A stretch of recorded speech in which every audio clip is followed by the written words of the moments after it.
সাথে দেখে ওনার পিছন দিকে জান্নাতি হুর, একটা জান্নাতি হুর, জান্নাতি একটা ঝুড়ি বা একটা টুকরি যাই বলেন, একটা পাত্র, এটার মধ্যে জান্নাতি ফল নিয়ে দাঁড়ায় আছে। সুবহানাল্লাহ বলেন। জান্নাতি হুর, জান্নাতি হুর। আমাকে বাংলাদেশের সবচেয়ে বড় ট্রেন স্টেশন হলো কমলাপুর। সেই কমলাপুরে আমি কোনো একদিন ট্রেনে যাচ্ছিলাম, আমাদের দেশে হরতাল দেখা দিয়েছিল ধর্মঘট, যার কারণে ট্রেনে যাওয়ার জন্য এখানে গেছি। ট্রেনের ড্রাইভার আমাকে দেখে চিনে নাইমা বলতেছে, আপনার জিহাদি শামসুদ্দৌলা? জি। সালাম কালাম বুক মিলাইয়া কোলাকুলি করলো, করার পরে বলতেছে, আমার একটা প্রশ্ন আছে। কি প্রশ্ন? যে আদম নবীর ছেলে শীষ নবীর স্ত্রী ছিল জান্নাতের হুর, এই হুরের নাম কি? আমি বললাম, আপনি ট্রেন চালানোর সময় তাই চিন্তা করেন বুঝি? হ্যাঁ, কার বউয়ের নাম কি এটা আপনার জানার দরকারটাই?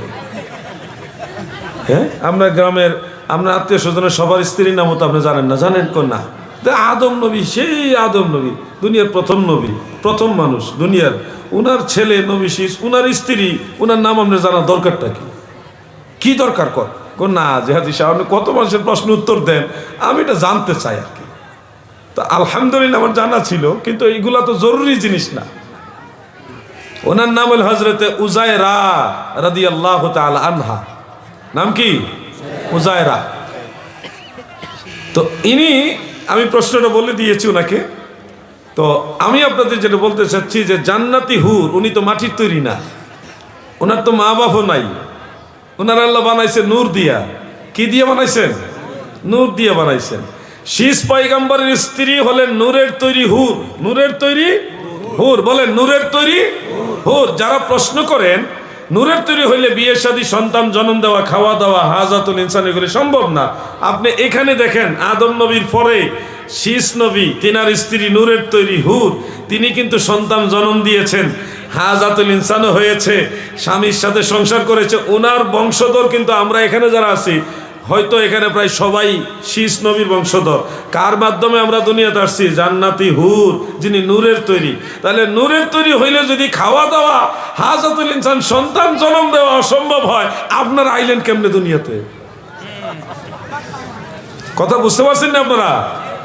শীষ নবীর আওলাদই তো আমরা বেশিরভাগ লোক। অন্য অনেক আওলাদ যারা ছিল তাদের পরবর্তী কমকে বিভিন্ন কারণে আল্লাহ ধ্বংস করে দিছে, বিভিন্ন কারণে। তো বেশিরভাগ মানুষ কিন্তু আমরা শীষ নবীর বংশধর। এই শীষ নবীর বংশধর হলো আমার দয়াল নবী ইসমাইল নবী, ইব্রাহিম নবী, ইনারা হলো শীষ নবীর বংশধর। তো সেই শীষ নবীর পরবর্তীতে আপনারা যেমনে নূরের তৈরি উজায়রা আলাইহাস সালাম, তিনার মাধ্যমে যেভাবে আপনারা দুনিয়াতে আসা সম্ভব, ওইভাবে মদিনাওয়ালা নূরের তৈরি হয়েও বাশারিয়াতের মাধ্যমে বিবাহ শাদী করা, সন্তান জন্ম দেওয়া সম্ভব। আলহামদুলিল্লাহ বলেন। কথাটা কি বুঝতে পারছেন কিছুটা? এবার আমি আরেকটা দলিল বলি, সেই দলিলটা আপনারা কোরআন শরীফে পাবেন। দুইজন ফেরেশতার নাম আছে কোরআন শরীফের মধ্যে, একজনের নাম হারুত, আরেকজনের নাম মারুত। হারুত এবং মারুতের নাম কোরআন শরীফে আছে। হারুত এবং মারুতের তাফসীর যদি আপনি যে কোনো বিখ্যাত তাফসীরগুলি খোলেন, ইবনে কাসিরের মধ্যে পাবেন, আল বেদায়া ওয়ান নিহায়ার মধ্যে পাবেন, মুসনাদু বাজ্জারের মধ্যে আমি পেয়েছি, জামিউল মাসানিদ ওয়াস সুনানের মধ্যে হাফিজ ইবনে কাসির উল্লেখ করেছেন। আমার আল্লাহ ফেরেশতাদেরকে বলেছিলেন, হে ফেরেশতারা, ইন্নী আ'লামু মা লা তা'লামুন, নিশ্চয়ই আমি যা জানি তোমরা তা জানো না। মানুষের সৃষ্টির ব্যাপারে তারা একটু ভিন্নভাবে বলেছিল, এই জন্য আমার আল্লাহ বলছে আমি যা জানি তোমরা তা জানো না। এই জন্য ফেরেশতাদের বুঝানোর উদ্দেশ্যে আল্লাহ তাআলা বললেন, তোমাদের মধ্যে দুইজন ফেরেশতাকে বাছাই করো। এটা সহিহ হাদিস, সনদের রিজাল যারা আছে সবাই সেকা। দুইজন ফেরেশতাকে বাছাই করো যাদেরকে আমি দুনিয়াতে পাঠাবো। তখন হারুত এবং মারুতকে বাছাই করা হলো। হারুত এবং মারুতকে আল্লাহ তাআলা বাশারিয়ত দান করলেন, মানবীয় গুণ দান করলেন, কিন্তু তৈরি হলো নূরের। তৈরি কিসের? নূরের তৈরি। আল্লাহ তাআলা তাদেরকে বাশারিয়ত দান করলেন, মানবীয় গুণ দান করে দুনিয়াতে পাঠাইলেন তিনটা শর্ত দিয়ে। আপনার কি মনোযোগ আছে? 13 মিনিট। হারুত এবং মারুতকে তিনটা শর্ত আমার আল্লাহ দিয়েছিলেন। এক নম্বর শর্ত হলো লা তুশরিক বিল্লাহি শাইআ, আল্লাহর সাথে কোনো কিছুকে শিরিক করবা না। 2 নম্বর শর্ত হলো কোনো হারাম খাদ্য খাইবা না। 3 নম্বর শর্ত হলো রক্তপাত ঘটাবে না, মানে মারামারি করবা না, মানুষ মার্ডার করবা না। 3টা শর্ত দিয়ে আমার আল্লাহ হারুত এবং মারুত নূরের তৈরি এই 2 ফেরেশতাকে আমার আল্লাহ তাআলা দুনিয়াতে পাঠালেন। আবার অপরদিকে সুন্দরী রূপসী তন্নি এক নারী, এক সুন্দরী মেয়ে, তাদেরকে দুনিয়াতে আল্লাহ তাআলা পাঠালেন। কিন্তু আল্লাহর কি মহিমা বুঝা বড় দায়। আমার আল্লাহ অশেষ দয়া, তিনি এমন মহাজ্ঞানী, সমস্ত জ্ঞানের মালিক তিনি। এই সুন্দরী নারীর নাম হলো জোহরা। নাম কি? এখানে কোনো জোহরা নামে মহিলা থাকলে আপনি না, এটা আরেকজন। ওই জোহরা সুন্দরী হারুত মারুতের পিছনে লাগছে। এখন হারুত মারুত দুইজনই জোহরা সুন্দরীকে দেখে পছন্দ করে ফেলছে এবং বিবাহ করার জন্য প্রস্তাব দিতেছে যে আমি তোমাকে বিয়ে করতে চাই। সুন্দরী নারী জোহরা সে তো রাজি, হ্যাঁ আমি রাজি, তবে আমার একটা শর্ত, তোমরা তো একত্ববাদ আল্লাহ তাআলাকে বিশ্বাস করো, আল্লাহকে বিশ্বাস হয়, সে আমি আল্লাহ মানি না, সৃষ্টিকর্তা মানি না, তুমি আমার সাথে একমত কিনা, মানে আল্লাহকে অস্বীকার করবা কিনা। হারুত কয় না এটা সম্ভব না, মারুত কয় না এটা সম্ভব না। জোহরা সুন্দরীকে তাইলে বিবাহ বসাও সম্ভব না। এমন কিছু বেজুইতা মহিলা আছে না আপনাদের মধ্যে? না, নাস্তিকদের মধ্যে আছে, যারা আখেরাত বিশ্বাস করে না, শয়তান শয়তান দুষ্ট নারী আর কি। রাজি হইল না, বিয়ে বসলোই না। যাক, কিছুদিন পরে একটা বাচ্চা সাথে নিয়ে ওই নারী আবার হারুত মারুতের কাছে আসছে। কথাগুলি মনোযোগ দিয়ে শুনলেন, গল্প ঘটনা হলেও এটা কিন্তু হাদিস, সহিহ হাদিস, আল্লাহ রসুল এই ঘটনা বর্ণনা করেছেন। প্রিয় ভাইয়ের আমার, জোহরা সুন্দরীর সাথে ছোট্ট একটা বাচ্চা, ওই অবস্থায় হারুত এবং মারুত আবার তাদেরকে দেখলেন, দেখে আবার প্রস্তাব দিলেন, জোহরা সুন্দরী গো, তুমি যদি রাজি থাকো আমি বিবাহ করতে চাই। জোহরা সুন্দরী বলে, আমি তো আগের থেকেই রাজি, আমার শর্ত মানবেনি। কোন আগের শর্তটা বাদ দিয়া নতুন শর্ত দাও। ওই সুন্দরী নারী বলতেছে, আমার সাথে একটা বাচ্চা আছে, সে ডিস্টার্ব, তুমি বাচ্চাটাকে মেরে ফেলো, তাইলে আমি বিয়ে করতে রাজি। কয় না, এটা সম্ভব না। মারুত, তুমি বাচ্চা মারতে পারবে কিনা? কয় না, আমিও পারবো না, আল্লাহ নিষেধ করছে। 3টা শর্ত। 1 নম্বর, আল্লাহর সাথে শিরিক করা যাবে না, ওইটা তো প্রথম ধাপ ওনারা উত্তীর্ণ হয়েছে, শিরিক করে নাই, বিয়েও করে নাই, শিরিকও করে নাই। 2 নম্বর ধাপ হইলে বাচ্চাটা মেরে ফেলতে হবে, তো বাচ্চাও মারে নাই, আল্লাহর হুকুমও অমান্য করে নাই। 3 নম্বর শর্ত, মেয়েও বিয়ে বসেনে চলে গেছে। বেশ কয়েকদিন পরে আবার দেখা, সুন্দরী নারী জোহরাকে দেখে আবার বলতেছে, তুমি রাজি হও না কেন? বিয়ে করতে চাই, রাজি হোক, আমার শর্ত মানো। শর্ত আগের গুলা মানা যাবে না, নতুন শর্ত দাও। নতুন শর্ত হলো, আমার কাছে একটা পানীয় আছে, পানি মানে ড্রিঙ্ক, ড্রিঙ্ক মানে খমর, খমর মানে মদ। চিনছেন না? আমরা সবাই ভদ্রলোক মাশাআল্লাহ। মদের একটা পাত্র, বোতল এক দিয়ে বলতেছে, ঠিক আছে আগের শর্ত বাদ, আমার কাছে একটা পানীয় আছে, এটা খাও, খাইলে আমি তোমার সাথে বিবাহ বন্ধনে আবদ্ধ হব।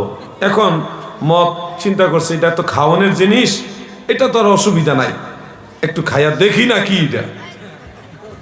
যারা বিড়ি খাওয়া শিখছে, যত বিড়ি খুর আছে সব কিন্তু দেখি না একটু টান দিয়া এইগুলি কইরা বিড়ি খাওয়া শিখছে।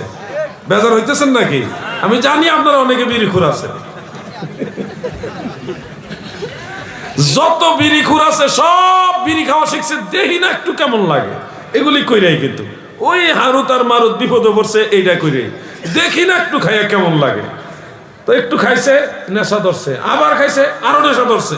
হারুত মারুত আবার মদ খাইয়া পুরা টাল হইয়া একবার মাতাল হয়ে সে হারুত এবং মারুত দুইজনে আবার শিরিকের বাক্য পাঠ করছে, ওই বাচ্চাটাকেও হত্যা করছে, এমনকি এই মহিলার সাথেও অসামাজিক কাজে লিপ্ত হয়েছে।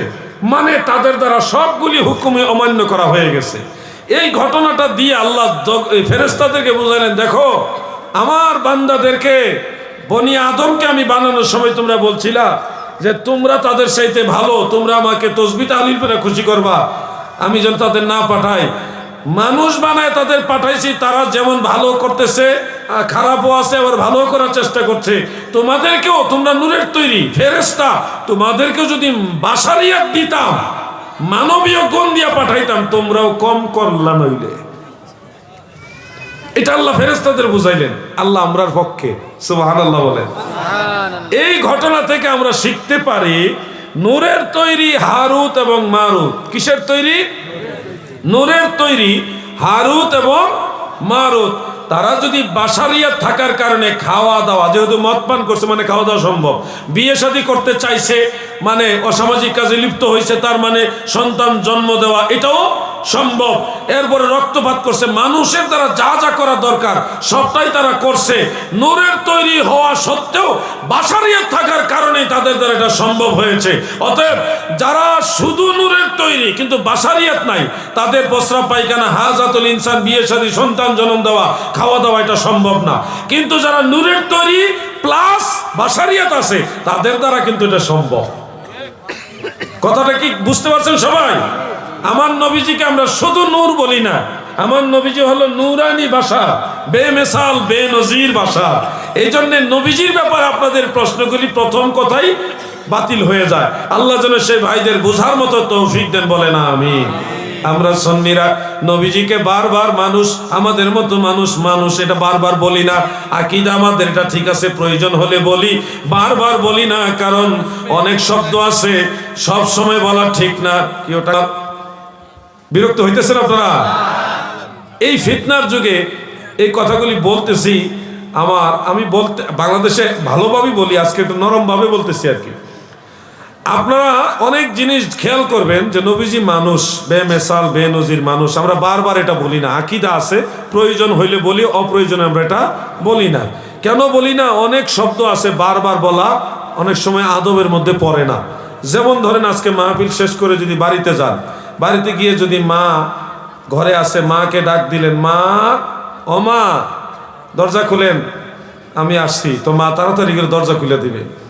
আপনি যদি সেই মাকে মা না বলে একটু ভিন্নভাবে ঘোরায় বলেন, আব্বার স্ত্রী, আব্বার স্ত্রী, আমি আপনার সন্তান, আসছি, দরজা খুলে দেন।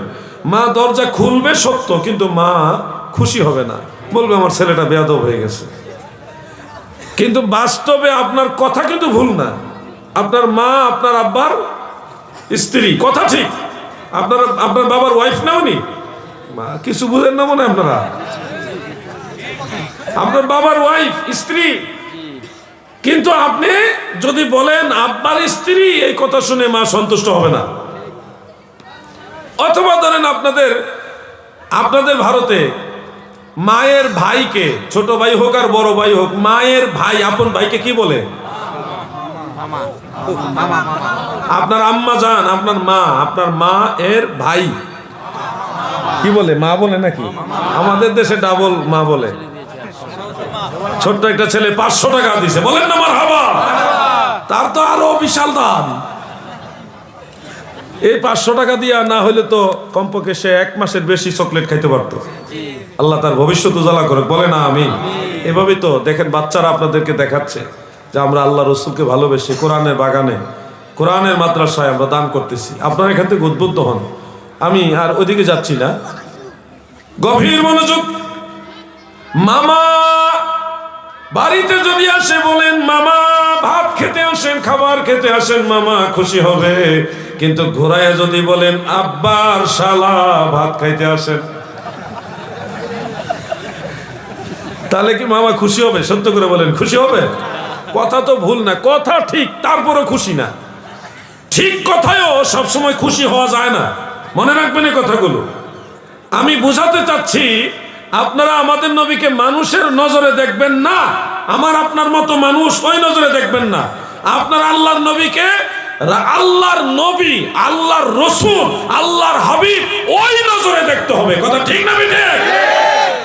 নবীকে তোমার আমার মতো মানুষ এই নজরে দেখা তোমার কাজ না, আল্লাহর নবীকে আল্লাহর নবীর নজরে দেখতে হবে। যত সাহাবী হাদিস বয়ান করেছেন সবাই বলেছে, ক্বালা রাসূলুল্লাহি সাল্লাল্লাহু আলাইহি ওয়াসাল্লাম, কেউ বলে নাই ক্বালা মুহাম্মদ ইবনু আব্দুল্লাহ, আব্দুল্লাহর ছেলে মুহাম্মদ বলেছে, এরকম কেউ বলে নাই। সবাই বলেছে আল্লাহর রাসূল বলেছে, ক্বালান নবিয়্যু সাল্লাল্লাহু আলাইহি ওয়াসাল্লাম, আল্লাহর নবী বলেছে। ডাক দেওয়ার সময় কেউ নবীজিকে বলে নাই হে আমার বড় ভাই, হে আমার ছোট ভাই, হে আমার দাদা, হে আমার নানা, হে আমার স্বামী, হে আমার আব্বা, এইভাবে কেউ ডাক দেয় নাই। যারাই ডাক দিত গো,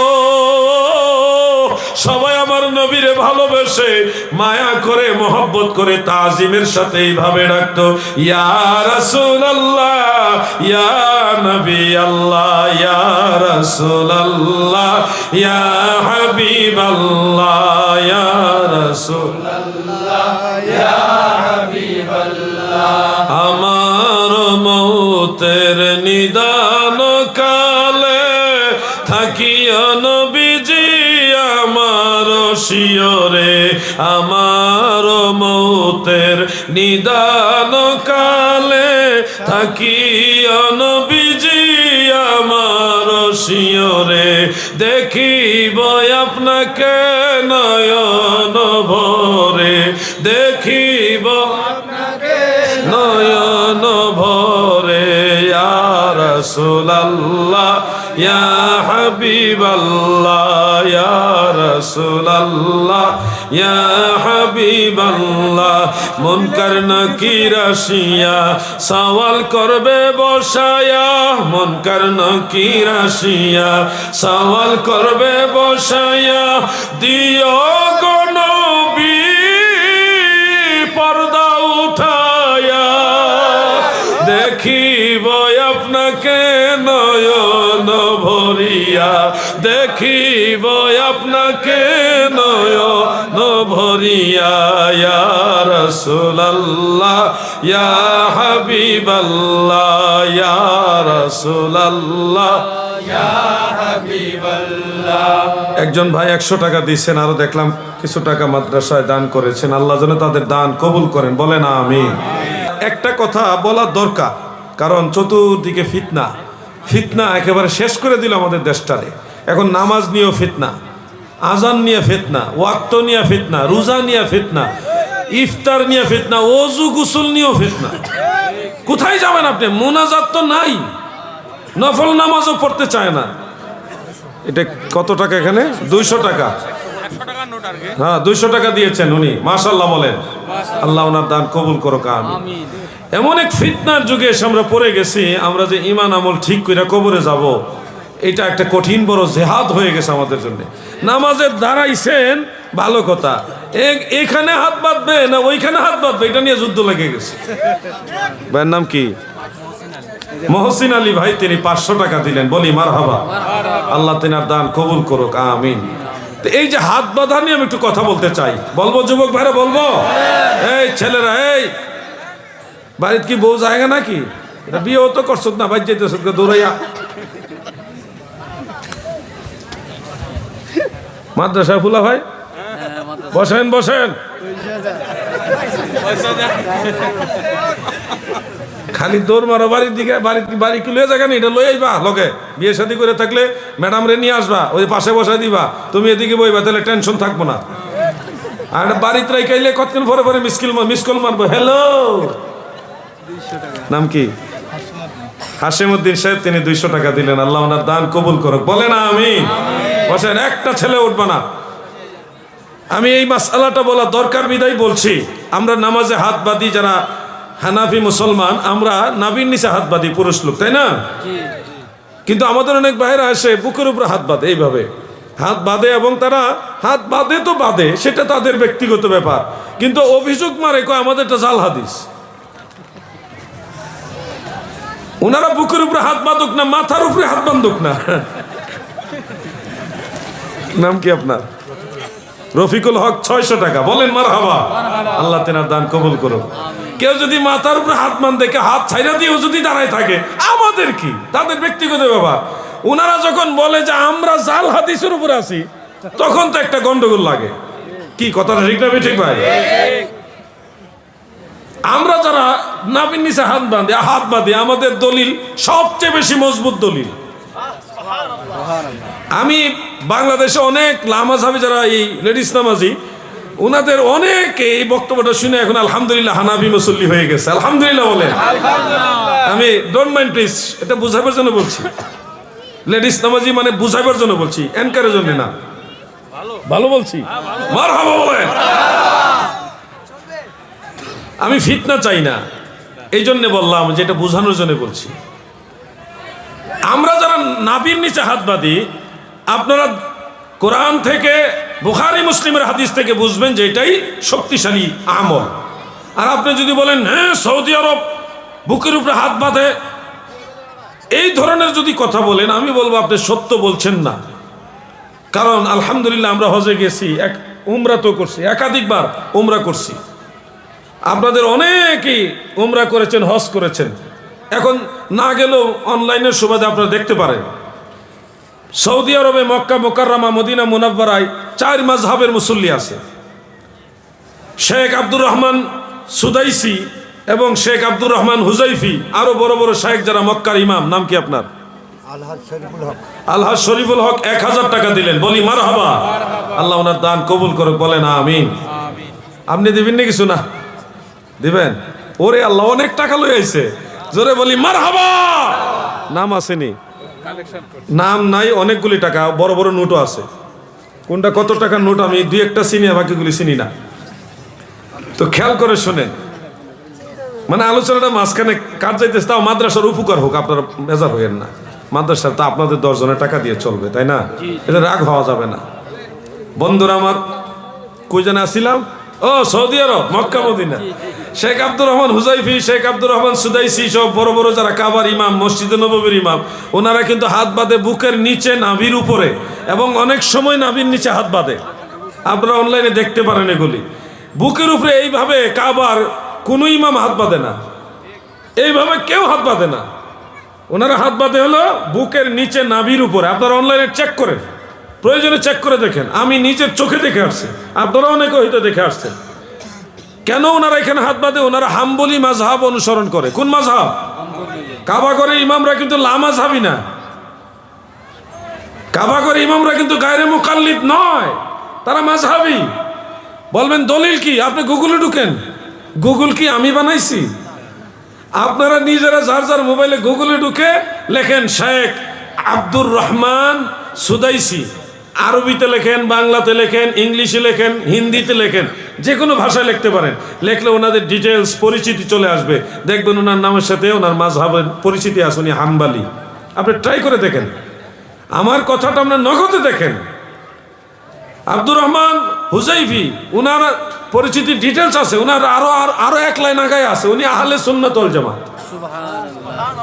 ট্রাই করেন, এখনই দেখেন, এখনই দেখেন। আপনারা যারা সৌদি আরবের দোহাই দিয়ে বলতেছেন সৌদি আরব মাযহাব নাই, এরা হলো টাটকা মিথ্যাবাদী। মিথ্যা কথা বলেন কেন?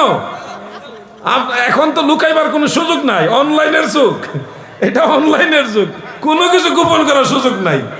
আগে আমি মাহফিলে যেতাম কিতাব লইয়া যাইতাম মাহফিলে। এখন কিতাব নেই না, একটা মোবাইল আর একটা ল্যাপটপ নিয়ে যাই। ওখানে তো আমার একটা ল্যাপটপে আমার 22,654টা কিতাব আছে, এগুলো লইয়া যায়। আর আল্লাহর রহমতে এই পর্যন্ত 2-1টা জায়গা ছাড়া সরাসরি কোনো বাতেল আমার সাথে বসতে নাম শুনলে আসে না। এটা আল্লাহর একটা দয়া, আমার কোনো কিছু না।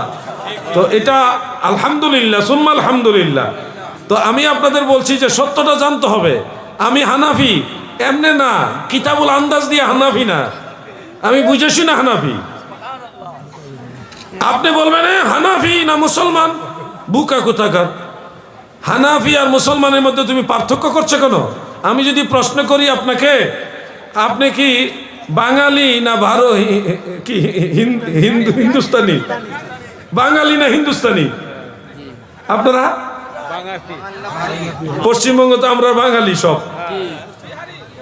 অনেকে বিহারি।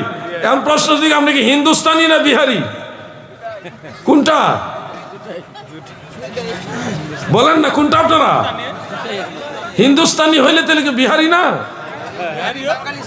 তাই বিহারি হওয়া সত্ত্বেও আমি হিন্দুস্তানি, হিন্দুস্তানি হওয়া সত্ত্বেও আমি বিহারি, বাস। আমি হানাফি হওয়া সত্ত্বেও মুসলমান, মুসলমান হওয়া সত্ত্বেও হানাফি, চারো মাযহাব হক, ইজতিহাদে ভিন্নতা থাকলেও আল্লাহর রাসূল বলছে মুজতাহিদের ইজতিহাদে খাতা হইল সওয়াব আছে। এই জন্য চার মাযহাবের আমল হক, যেটা সঠিক সেটা বেশি হক। সুবহানাল্লাহ বলে। আমরা কোনো মাযহাবকে বাতিল বলি না। চারো মাযহাব আহলে সুন্নাত ওয়াল জামাতের আকীদা বিশ্বাস করে, কিন্তু লামাযহাবীরা আহলে সুন্নাতই মানে না। বেশ কোনটা দেখেন তাদের সাথে গায়ের জোরে ঠেললে হবে না, বুঝতে হবে যুবক ভাইরা। আপনি ইমাম বুখারীর জিন্দেগি পড়েন, উনি আকীদাগত আহলে সুন্নাত ওয়াল জামাত। উনি কোনো মাযহাব মানতেন না, কারণ উনি নিজেই ছিলেন মুজতাহিদ।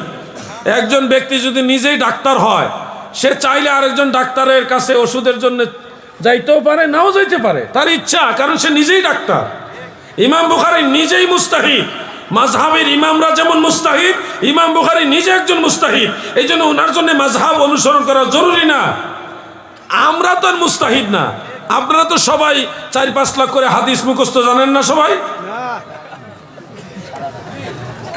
30 পারা কোরআন মুখস্থ, অনুবাদ, তাফসীর, নাসেখ, মানসুখ, আরো যত আছে 30 পারা কোরআন সব তাফসীর সহকারে জানেন না সবাই? কোন জানি কোন 30 পারা কোরআন মা তাফসীর, তাফসীর সহকারে জানতে হবে, নাসেখ মানসুখ সহকারে। আর কমপক্ষে 1 লক্ষ হাদিসের সনদ, সহিহ গায়রে সহিহ, আসমা ও রিজাল, উলুমুল হাদিস সহকারে জানতে হবে। তাহলে আপনি বলতে পারেন আমি কোনো ইমাম মানবো না, আমি ডাইরেক্ট সরাসরি আমি কোরআন এবং হাদিস মানবো। কারণ আপনি তখন নিজে নিজেই কোরআন থেকে মাসালা বের করতে পারবেন, ওই যোগ্যতা আপনার হয়ে যাবে। দাও ছোট ভাইরা, আরে বাবারি বাবা, বড় নোট আছে দি, মাশাআল্লাহ। 500 টাকা। তোমার নাম কি? জি স্যার, দিছে 500 টাকার নোট, বলেন মারহাবা। নাও, আল্লাহ তোমার ভবিষ্যৎ উজালা করে দোয়া করে দিলাম, আল্লাহ তোমার ভবিষ্যতে ভালো ভালো উত্তম রিজিকের ব্যবস্থা করো, আমিন। এই জন্য বলছি, যারা মাযহাবের বিরুদ্ধে কথা বলেন, আপনারা আরেকটু চিন্তা করেন, তাড়াহুড়া করবেন না। পৃথিবীর সব আপনি বলবেন হ্যাঁ আমি বুখারী শরীফ মানি, কোনো মাযহাব মানি না, আপনি মোটেও বুখারী শরীফ বুঝেন না। কেন বুঝেন না বললাম? বুখারী শরীফে যত হাদিস বর্ণনাকারী আছে, মেজরিটি হইলে মাযহাব মানে। বুখারী শরীফ মানেন তো, কিন্তু মাযহাব মানেন না। তো বুখারী শরীফে যত হাদিস আছে, হাদিসের বর্ণনাকারী তো আছে। ইমাম বুখারী একজনের কাছ থেকে শুনছে, উনি আরেকজনের কাছ থেকে শুনছে, এরকম লোক আছে না? যারা এই হাদিসগুলি, বুখারী শরীফের এই হাদিসগুলি যারা বর্ণনা করেছেন, তারাই তো মাযহাব মানে। তাহলে আপনি বুখারী শরীফ মানলেন কেমনে? এই ধরনের মানা মানলে হবে না যে বিচার মানি তাল গাছামা। অযথা উম্মতের মধ্যে ফিতনা তৈরি করবেন না। 4 মাযহাবের সব ইমামরা একে অপরের প্রতি শ্রদ্ধাশীল ছিলেন। সিহাসিত্তার 6 ইমাম সবাই মাযহাবের পক্ষের লোক ছিলেন, আকীদাগত আহলে সুন্নাত ওয়াল জামাত ছিলেন। কিন্তু আপনাদেরকে আরো একটু বিবেচনা করা প্রয়োজন। হুট করে একটা ফতোয়া দিয়ে উম্মতের মধ্যে ডিভাইডেশন করবেন না। আমরা নাবির নিচে হাত বাঁধি কেন? এটার জন্য কোরআন শরীফের একটা আয়াতই যথেষ্ট আমাদের জন্য। একটা আয়াত, সূরা বাকারা 238 নম্বর আয়াত, সূরা বাকারা 238 নম্বর আয়াত। যারা পারেন আমার সাথে পড়েন, বিসমিল্লাহির রাহমানির রাহিম। হাফিজু আলাস সালাওয়াতি ওয়াস সালাতিল উসতা ওয়া কুমু লিল্লাহি কানিতিন। আমার আল্লাহ বলেন, তোমরা নামাজের প্রতি যত্নবান হও, বিশেষ করে মধ্যবর্তী নামাজ। ওয়াকুমু লিল্লাহি কানিতিন, তোমরা আল্লাহর প্রতি বিনয়ের সাথে দাঁড়াও, নম্রতার সাথে দাঁড়াও। নামাজের কথা বলার সাথে সাথে নম্রতা, বিনয়ের সাথে দাঁড়ানোর নির্দেশনা আমার আল্লাহ দিলেন। এবার আমাকে 2জন যুবক ভাই সহযোগিতা করেন, যে কোনো 2জন যুবক ভাই একটু সামনে আসেন। আপনাদের দিয়ে আমি প্র্যাকটিক্যাল একটা জিনিস দেখাতে চাই। আপনি আসেন, আরেকজন আসেন, আসো ভাইজান। আপনি বুকের উপরে এইভাবে হাত বাড়াবেন, পা দুইটা একটু লম্বা করে সরাই দাঁড়াবেন, ওইদিকে ঘুরে দাঁড়ান, হ্যাঁ একবারে লামা জাবিদের মতো। আর আপনি নাভির নিচে হাত বাঁধেন, পা দুইটা স্বাভাবিক রাখবেন। 2জন, আর 2জন একটু কাছাকাছি যান না, আমরা কি শত্রু নাকি? হ্যাঁ, একজন বুকের উপরে হাত বেঁধেছে, পা দুইটা একটু অস্বাভাবিকভাবে ফাঁক করেছেন, ছড়িয়ে দাঁড়িয়েছেন। আরেকজন নাভির নিচে হাত বেঁধেছেন, পা দুইটা স্বাভাবিক রেখেছেন, 2জনই দাঁড়িয়েছেন। আপনারা সবাই একটু খেয়াল করেন প্লিজ, সবাই একটু এদিকে নজর করেন। 2জন ভাই হাত বেঁধে দাঁড়িয়েছেন, হাত বাঁধা এবং দাঁড়ানো, পায়ের পজিশন দুইটাকে কেন্দ্র করে কার দাঁড়ানোর মাঝে অধিকতর বিনয় বোঝা যাচ্ছে? বুকের উপরেরটা, নাবির নিচেরটা? আমার ভাই যে 80টা দিছে এটার নাম 1 কোটি টাকা দাম। এটা কেমন হাসি দেওয়া, এটার জন্য ভাগ্য লাগে। হাসি সবার আসে না, টেনশনে তার জিন্দেগি শেষ। আপনারা বসেন, তাহলে আপনারা সবাই বুঝতে পারলেন যে একটা লোক যখন নাবির নিচে আর এবার মুসাফা করে আরেক জ্বালা দিতে আইছে। হায় হায় হায় রে, আল্লাহ আপনাদের বরকত দান করুন। তাহলে আমরা দেখলাম কোরআন শরীফের আয়াত অনুযায়ী, কোরআনুল কারীমের আয়াত অনুযায়ী যদি বিনয়ের সাথে নামাজ আপনি তালাশ করেন, দেখবেন হানাফিদের নামাজের মধ্যে কোরআনের নিদর্শন আছে। সুবহানাল্লাহ বলেন। এই আলোচনাটা করছি পরে আমারে চট্টগ্রামে এক মাহফিলে প্রশ্ন করছে, তাহলে মহিলারা যে বুক বরাবর হাত বাঁধে, এটা একটা পেশ, কিন্তু এটা ভাঙ্গালই প্রশ্নটা জমান, মহিলারা কেন বুক বরাবর হাত বাঁধে? এটা কিন্তু একটা পেশ। যে বুঝলাম পুরুষ লোক নাবির নিচে হাত বাঁধলে বিনয় বেশি বোঝা যায়, আচ্ছা মানলাম, তো মহিলারা বুক বরাবর হাত বাঁধলে ওইটা কেমনে মানবো? ওইটাও এই আয়াত থেকে দলিল হয়। এখানে আমাদের মা বোনেরা আছেন, আমরা সবাই মায়ের সন্তান, কোনো না কোনো মায়ের সন্তান। আমাদের সবারই, আশা করি প্রায় সবারই বোন আছে, মা বোন সবারই আছে। তো সেই হিসাবে মা বোনদের সম্মান মাথার উপরে রাইখা আমি কথাটা আপনাদের সামনে তুলে ধরতেছি। দয়া করে কেউ এটা নেগেটিভ মাইন্ডে নেবেন না, বোঝানোর জন্য বলছি। একজন মা যখন নামাজের মধ্যে এই নাভির নিচে পুরুষের মতো ভাঙ্গানি জায়গা বাংলাদেশে হুজুরা এসে ভাঙ্গা লাইছে। আমার জীবনে বহু চেয়ার ভাঙছি, চেয়ারের হাতল ভাঙছি, সামনের টি টেবিল ভাঙছি। আগে যে জজবা ছিল, বাবারি বাবা, আমি নিজেরটা নিজে দেখে চিন্তা করি এটাকে আমি আসছিলাম। বহু জায়গা খামুশ করে টেবিলে থাবড়া দিয়ে টেবিল ভেঙে গেছে। এক জায়গায় মাহফিলে গেছিলাম মুন্সিগঞ্জে, বাংলাদেশে। গিয়ে দেখি ওই মাহফিলের স্টেজে ফ্যান্ডেলে সব ওহাবি আলেম। ওরে ওহাবি রে, পুরা মাহফিল সামনে শ্রোতাদের অর্ধেক হলে ওহাবি। আমি তো গেছি সময় খুব মানে আমার জালালি হালাত, গেছি ওয়াজ করতেছি, দলিল আর দলিল, কিতাবের নাম পৃষ্ঠা নাম্বার বলতেছি, আরবি পড়তেছি। এরপরে এক পর্যায়ে আমার এই ডাইন পাশে মুফতি আসাদ সাহেব যে জায়গাটা বসছে, এরকম না ধরেন এটুকু দূরে, সামান্য একটু দূরে বসছিল ওনাদের বড় আলেম। আমি খামোশ করে সুফার হাতলের মধ্যে থাবা মারছি, আর হাতল ভাঙ্গা গিয়া ওয়াহাবি মোল্লার সামনে। এই জমানো কাটাই আসছি, তো এই জন্য ভয় লাগে, ভাঙ্গা নিয়ে যায়। তো যাই হোক, আমি যেটা বলতে চাচ্ছিলাম, একজন মা, একজন বোন, আপনারা যারা মেরিড পারসন, আপনারা নিজেদের স্ত্রীকে দিয়ে এটা চিন্তা করবেন। ডোন্ট মাইন্ড ছোটো ভাইরা, তোমরা এটা নেগেটিভ নিয়ে ইয়ে করবে না। একজন মেয়ে, একটা বোন, সে যখন নাভির নিচে এইভাবে হাত বাঁধবে, ধরেন 3 পিস পরা, ডোন্ট মাইন্ড 3 পিস পরা, বাসায় পার্সোনাল রুমে নামাজ পড়তেছে, সে যদি এইভাবে নাভির নিচে হাত বাঁধে, তাহলে পেট বরাবর এই কাপড়টা চাপ পড়ার কারণে ওনার বুকটা আরও ভেসে উঠবে। যে দৃশ্যটা একটা দৃষ্টিকটু, অসুন্দর। ডোন্ট মাইন্ড প্লিজ, আমাদের মাসআলাটা বোঝানোর জন্য বলতেছি, আমাদের সবার মা বোন আছে। তাহলে এই দৃশ্যটা, এখানে হাত বেঁধে দাঁড়ানোর কারণে ওনাদের স্তন বা বুক এটা আরো ভেসে উঠতেছে। এই দৃশ্যটা আরেকজন মা বা আরেকটা বোন, সে নাভির নিচে হাত না বেঁধে, বুকের উপরে না, বুক বরাবর হাত বাঁধছে, তখন তার স্তন বা বুক আরো ঢাকনা পড়ছে, ভেসে ওঠা তো দূরের কথা, আরো ঢাকনা পড়ছে।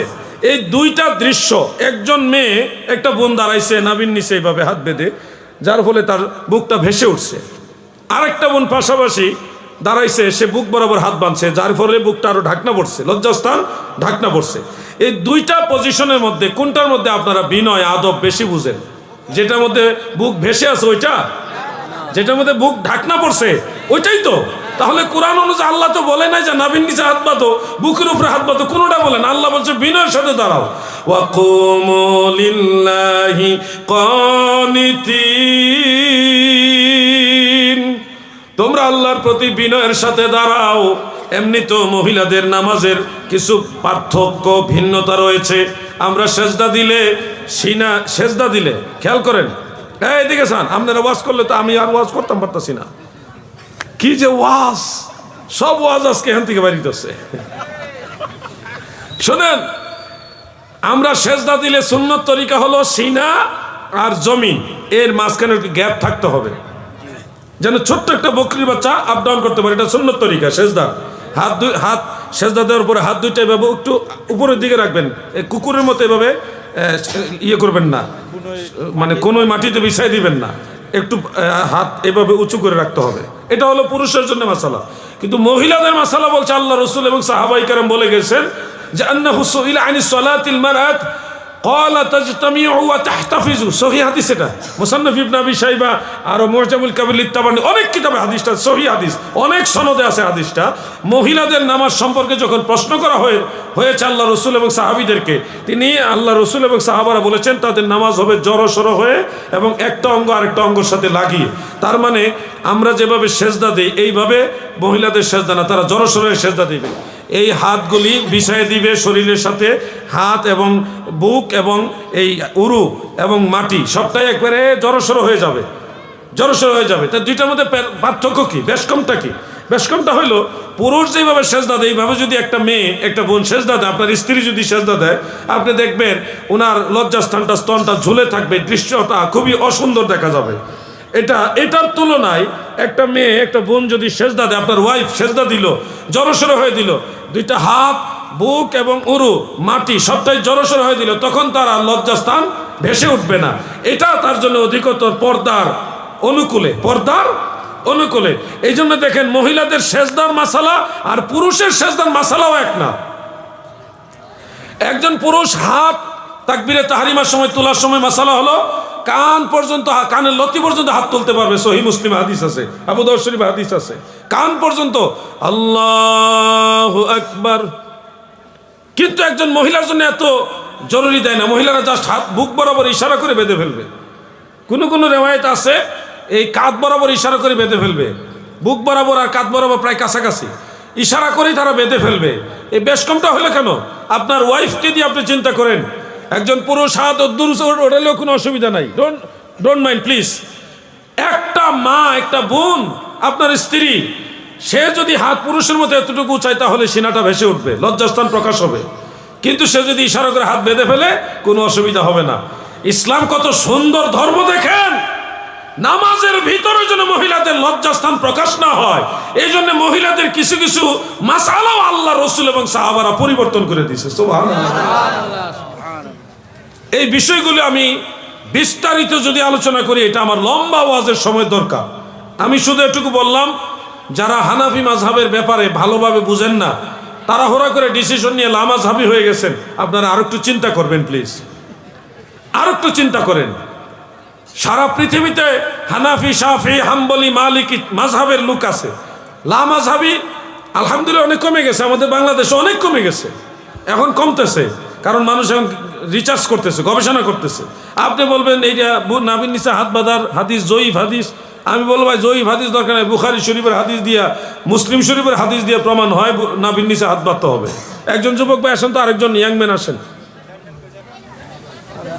আরেকজন ইয়াংম্যান আসেন না, আপনি আসবেন? আচ্ছা ঠিক আছে, আপনি আসেন, একটু ওয়েট করেন, আমি আগে হাদিস শরীফটা শোনাই। সহিহ মুসলিম, সুনানু আবি দাউদ, আরও অনেক কিতাবে, বুখারী শরীফও তরজমাতুল বাবের মধ্যে হযরত আলী রাদিয়াল্লাহু আনহুর রিওয়ায়াত উল্লেখ আছে। ওয়াইল ইবনে হুজর রাদিয়াল্লাহু আনহু বলেন, রাইতু রাসূলুল্লাহি সাল্লাল্লাহু আলাইহি ওয়াসাল্লাম ইজা ইফতাতাহাস সালাহ রাফা ইয়াদাইহি, আমি আমার নবীজিকে দেখেছি, আল্লাহর হাবিব দয়াল নবীজি যখন নামাজ শুরু করতেন দুই হাত উঁচা করতেন। এক বর্ণনায় আছে নবীজি কাঁধ মোবারক পর্যন্ত হাত তুলতেন, আরেক বর্ণনায় আছে কানের লতি মুবারক পর্যন্ত হাত তুলতেন। সুম্মা ওয়াদা ইয়াদাহুল ইউমনা আলা কাফিহিল ইউসরা, এরপরে নবীজি বাম হাতের কবজির উপরে ডান হাত রাখতেন। এবার আসেন, আপনারা সবাই খেয়াল করবেন, দয়াল নবীজি বাম হাতের কবজির উপরে ডান হাত রাখছেন, এটা সহিহ হাদিস, সহিহ মুসলিমের হাদিস, বুখারী শরীফের মধ্যে আছে। আপনিও কোনো দলাদলি করবেন না, নিরপেক্ষ হয়ে যাবেন, আপনি নবীজিকে সরাসরি ফলো করবেন। কবজির উপরে হাত রাখবেন, বাম হাতের কবজির উপরে ডান হাত রেখে এই কোনোতে কোনো শক্তি রাখবেন না, উপরেও ঠেলবেন না, নিচেও ঠেলবেন না, কোনো দলাদলি দরকার নাই। এই কবজিতে রেখে নর্মালি যেখানে হাতটা যায় ওখানে রাখেন, নর্মালি। এবার আপনারা সবাই ওনার দিকে তাকান, ওনার হাত কি বুকের উপরে গেছে? কোথায় গেছে বলেন? নাভি বরাবর অথবা নাভির নিচে যাবে। অনেকের নাভি বরাবর থাকে, অনেকের নাভি নিচে যায়, কিন্তু কোনো মতেই বুকের উপরে হাত যাবে না। কথা কি ঠিক আছে নি ভাই? আপনি যদি বুকের উপরে তুলেন কবজিতে ধরে, তাহলে এখানে তুললে এটা জোর করে, শক্তি প্রয়োগ করে আপনি এটা তুললেন। হ্যাঁ, এটা তো আমরা জোর করে শুননি না, আমরা এমনি শুননি। সুবহানাল্লাহ কোন কথা বুঝছেন? আমরা এত দলিল দেওয়া লাগে না। যে দলিল দিয়ে আপনারা ইয়ে করবেন, হাত বাঁধার দিব, ওই দলিল থেকে প্রমাণ করে দিব আল্লাহ রসুলের নাভির নিচে হাত বাঁধা সুন্নাত। সুবহানাল্লাহ বলেন। কথাগুলি কি সবার বুঝে আসতেছে? আমি কি কাউকে গালাগালি করতেছি? কাউকে এনকার করবো না, আমি সম্মান দিয়ে কথা বলি, যার কারণে প্রতিপক্ষের আলেমরা আমার সম্মান করে। বাংলাদেশেও যারা ভিন্ন ঘরানার, যারা সরাসরি সুন্নি না, তারা আমার যথেষ্ট অনার করে, যথেষ্ট সম্মান করে, বরং সুন্নিদের সাথে ওয়াহাবির আমার বেশি সম্মান করে। এটা বিশ্বাস করা যায় না, কিন্তু এই সত্য। আমি গেছিলাম একদিন নামাজ পড়া, মাগরিবের নামাজ পড়ার জন্য মসজিদে, ঢুকে দেখি মসজিদের পাশে বিশাল দেওবন্দি মাদ্রাসার আমি দেখি নাই, নামাজ পড়ার জন্য সহজ সরল মানুষ। ঢুকছি, ঢুকে দিই তারা, ওরে মানুষ রে, যাক অসুবিধা না, আমি ঢুকে গেছি, নামাজ পড়ছি আলহামদুলিল্লাহ। আমরা চারজন ছিলাম, চারজনে জামাত পড়লাম আলাদা, ওই জামাতের পরপরে গিয়ে ঢুকছি আর কি। তো নামাজ পড়ার পরে দেখি শত শত ছেলে পেলে তারা ঘেরাও করে আমরা দাঁড়াইছে। আমি তো প্রথম চিন্তা করি আর আবার কোনো মায়ের দৌড়, পরে দেখি না, তারা আদবের সাথে দাঁড়াইছে, হাত এইভাবে ধরে। পরে একজন করে মুসাফা করতে করতে আমার ক্লান্ত বানাই ফেলছে। মুসাফা, মোয়ানাকা, কুলাকুলি, মানে এরপরে জোর করতেছে, হুজুর আপনার অনেক ওয়াজ শুনছে, আপনারা আমাদের রুমে আসেন, আমাদের হল রুমে আসেন, আমাদের হলে আসেন, আপনার একটু মেহমানদারি করবে, কিছুটা মেহমানদারি গ্রহণ করেন। অনেক জোরাজুরি করছে, কিন্তু আমি তো আর ওখানে যাওয়ার তো হঠাৎ করে একটা নিরাপত্তার ব্যাপারও তো আছে। পরে না বললাম যে ঠিক আছে, আমি খুশি হয়েছি আপনারা মেহমানদারির কথা বলছেন, কিন্তু আমি আপনাদের উপর অসন্তুষ্ট না, আপনাদের ব্যবহারে আমি সন্তুষ্ট। তো দেখলাম যে তারা যদিও সুন্নি না, কিন্তু তারা সম্মান করছে। তো এই সম্মানের কথাটা আজকে আপনাদের বললাম কেন, যে আপনি আকীদাগতভাবে আমার সাথে মিল না থাকেন, কিন্তু কোরআন হাদিসের ব্যাপারে তো মিল। আপনি তো আমার সাথে, আপনার হয়তো এখন মিল নাই, একটু পরে মিল হয়ে যেতে পারে, দূরত্ব এখন আছে, একটু পরে নাও থাকতে পারে। এই জন্য আমরা আক্রমণাত্মক হব না, হিংস্র হব না, আমরা মানবিক হব এবং ইসলামিক আদর্শ নিয়ে এক মুসলমান আর এক মুসলমানের প্রতি সম্মান রেখে কোরআন হাদিসের আলোকে আমরা কথা বলবো। দেখবেন আমাদের দূরত্ব কমে যাবে। আমি যে কথাগুলি বললাম নাভির নিচে হাত বাঁধার জন্যে, আমি সহজ প্র্যাকটিক্যাল দলিল দিয়ে আপনাদের বুঝাই দিলাম। কাউরে কাফেরে বলি নাই, কাউরে জাহান্নামী বলি নাই, বেঈমান বলি নাই। যারা কাফের তারা তো এমনি কাফের হবে, আমি বললেও হবে, না বললেও হবে।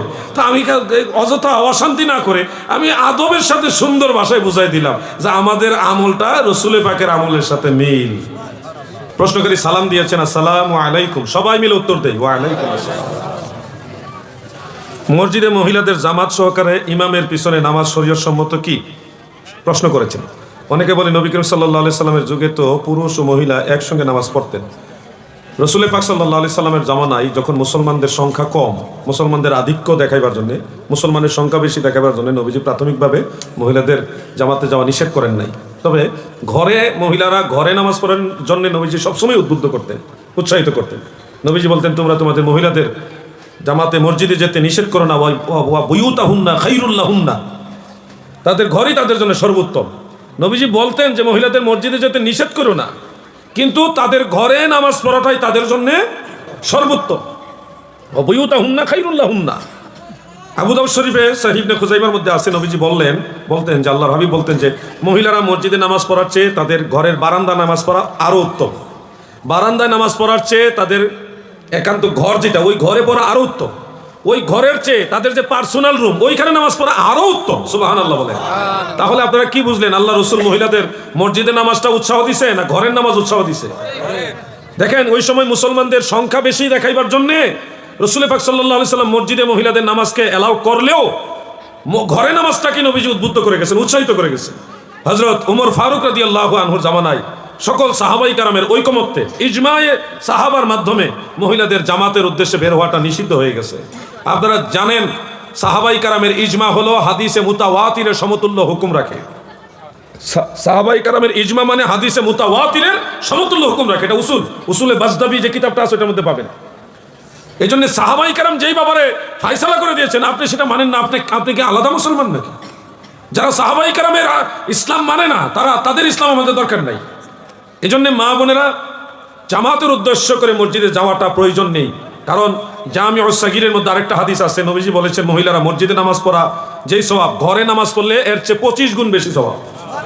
আর পুরুষের জন্য মসজিদে জামাতে নামাজ পড়লে 25 গুণ বা 27 গুণ বেশি সওয়াব। দেখেন উল্টা, পুরুষের ওইখানে মসজিদে বেশি আর মহিলাদের ঘরে নামাজে সব বেশি।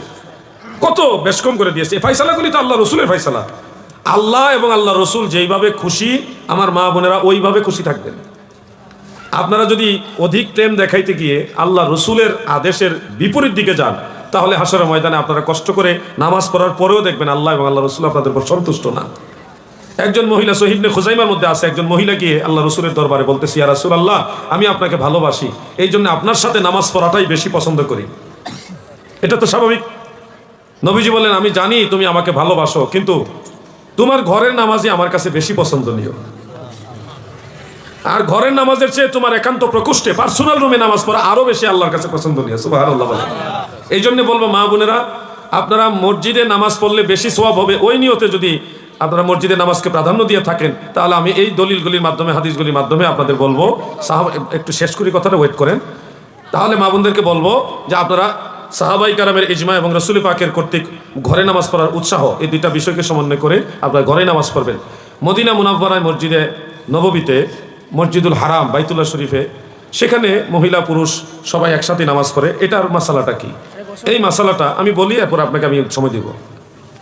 এখানে মাসালাটা হলো, মসজিদে হারামে যারা থাকে, যে সকল মহিলারা থাকে, প্রায় সবাই থাকে হয় হজের কাজে, না হয় উমরার কাজে।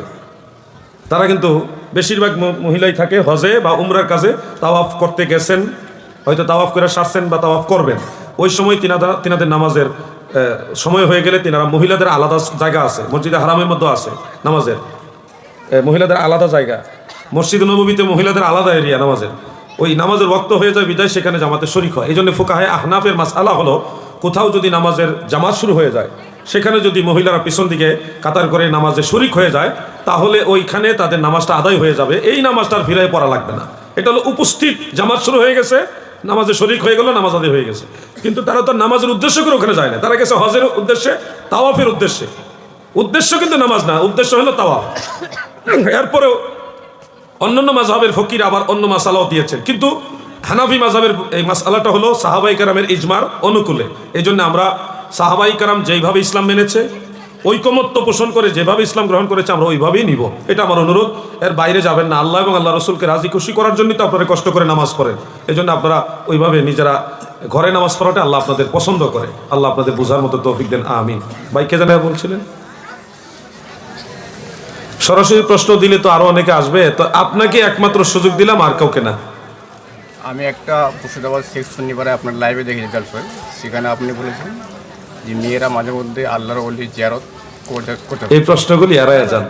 কিন্তু সেখানে আমি দেখছি আবার মুফতি আহমদ রেজা সামদানি। আমি বুঝতে পারছি এই বিষয়টা, আমি বুঝছি। আমি এই বিষয়টা নিয়ে আলোচনা করলে আবার নতুন করে একটা ফিতনা দেখা দিবে, আমি এটা চাচ্ছি না।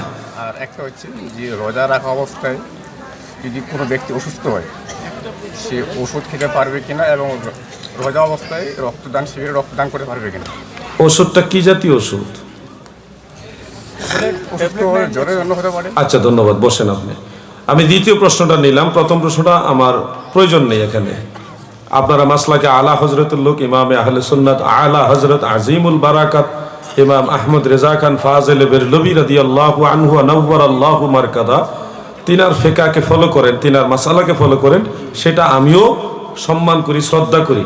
আলা হজরতের আমি একজন অন্ধ প্রেমিক, সেই সুবাদে আমি বলবো আলা হজরতের মাসালা আপনারা মানতে থাকেন, বাস। আমরা বাংলাদেশে যারা হানাফি ফিকার আরেকটা মাসালা আছে ওইটা মানি, সেটা আমাদের ব্যাপার। এটা নিয়ে এখানে নতুন করে আর ফিতনা আমি চাই না, প্লিজ। কারণ মাসলাকে আলা হজরত হানাফি, আমরাও হানাফি, আমাদের মধ্যে ইখতিলাফ থাকতে পারে, কিন্তু আমাদের মধ্যে মানে ইত্তেফাক মাআল ইখতিলাফ, ইত্তেফাক মাআল ইখতিলাফ, এটা নিয়ে আমরা ঝগড়া চাই না। ভাই ভাই আমরাই তো। যেটা রোজা অবস্থায় যদি আপনি জ্বরের ওষুধ, যেমন ট্যাবলেট, সেটা সিরাপ হোক, ট্যাবলেট হোক, ক্যাপসুল হোক, এটা যদি খান তাহলে অবশ্যই রোজা ভাঙবে। কারণ এটা খাদ্য, এটা ওষুধ হইলেও খাদ্য, এটা আপনার খাদ্যনালী দিয়ে পাকস্থলী পর্যন্ত যাচ্ছে। আর যদি ইনজেকশন হয়, ইনজেকশন দুই ধরনের আছে, এক ধরনের ইনজেকশন মাংস পেশির মধ্যে সীমাবদ্ধ থাকে। এটা শিরা উপশিরার মাধ্যমে একটা বাচ্চা 500 টাকা দিচ্ছে। নাম কি বাচ্চা? হ্যাঁ, মিফতাহুল জান্নাহ। ছোট্ট একটা বাচ্চা 500 টাকা মাদ্রাসাতে দান করেছে। সবাই বলি মারহাবা, আল্লাহ তার ভবিষ্যৎ উজালা করুক। ইনজেকশন দুই ধরনের আছে, আমি যতদূর জানি, এর বাইরেও থাকতে পারে, আমি ডাক্তারদের থেকেই জানছি। একটা ইনজেকশন মাংসপেশির মধ্যে সীমাবদ্ধ থাকে, যেটা পাকস্থলী এবং ব্রেইন পর্যন্ত পৌঁছে না, শিরা উপশিরায় যায় না। আরেকটা ইনজেকশন রগের ভিতরে দেয়, শিরার ভিতরে দেয়, ওইটার মাধ্যমে ব্রেইনে এবং পাকস্থলী দুই জায়গায় যাওয়া সম্ভব। যে ইনজেকশনটা পাকস্থলী অথবা ব্রেইনে গিয়ে পৌঁছে, ওই ইনজেকশনে রোজা ভাঙবে। আর যে ইনজেকশন পাকস্থলী কিংবা ব্রেইনে পৌঁছে না, মাংসপেশিতেই সীমাবদ্ধ থাকে, ওইটা দ্বারা রোজা ভাঙবে না। এটাই হলো আধুনিক ফুকাহায়ে কেরামের মাসালা।